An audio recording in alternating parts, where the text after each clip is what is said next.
For the most part, we can all agree that we are all our own biggest critic in life. Amen. But rather than focusing on the obvious unrealistic expectations we regularly thrust upon ourselves, I'd like to focus on 6 common things that far too many of us tell ourselves far too often. Oh, really? What makes these 6 statements worth pointing out in my books is that on the surface they may seem completely harmless, but the continued repetition and the belief systems that tend to come from that are far from gentle on our well-being.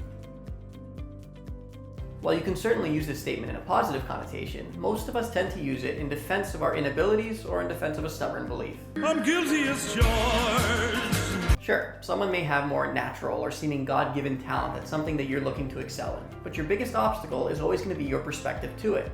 It's like Will Smith said in that one interview when he was talking about the differences between him and anyone else in relation to the success that he's attained. You would not be outworked. I will not be outworked. Right. Period. Yeah. Choose to approach your goals the same way, rather than just accepting your shortcomings. It was through the work of Tony Robbins that I first came across the whole idea of seeing what your main metaphor for life is and the significance to that.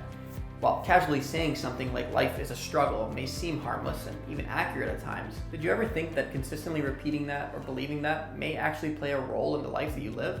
Are you kidding me? Think of those who instead choose to see life as a gift or as a blessing.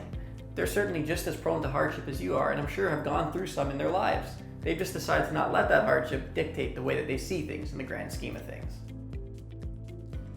When you're single, the world may seem like it's flooded with happy couples that just seemingly love the shit out of each other. But the truth is, there are just as many people still on the market. So listen, can I have your number? So no matter how many people have broken your heart and how many shitty relationships you've been in, stop wasting any more of your time telling yourself that you're therefore going to forever be alone. Instead, be grateful for what you gathered from each of those relationships and know that they're going to even further set the stage for the right one when that does come. Sure, the reference may seem a bit dated, but what I'm referring to here is any type of negative metaphor that you regularly use to describe your partner or significant other in life. Even if said in a comical way, the more you refer to your partner as your ball and chain, or your old man, your old lady, or your boss, the more likely you are to begin seeing them and treating them in that way. I got a wife, kids. Do I sound like a happy guy to you, Frankie? They're still the same person that you fell madly in love with and went out of your way to do things for to try and impress.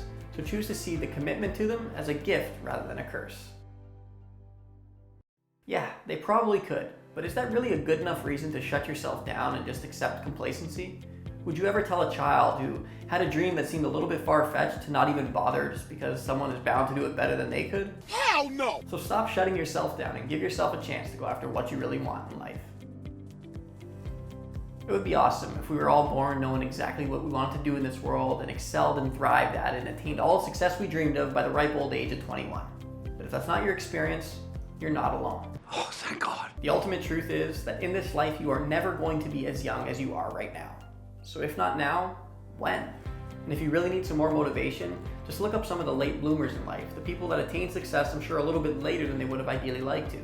People like Charles Darwin or Samuel L. Jackson or even Sam Walton.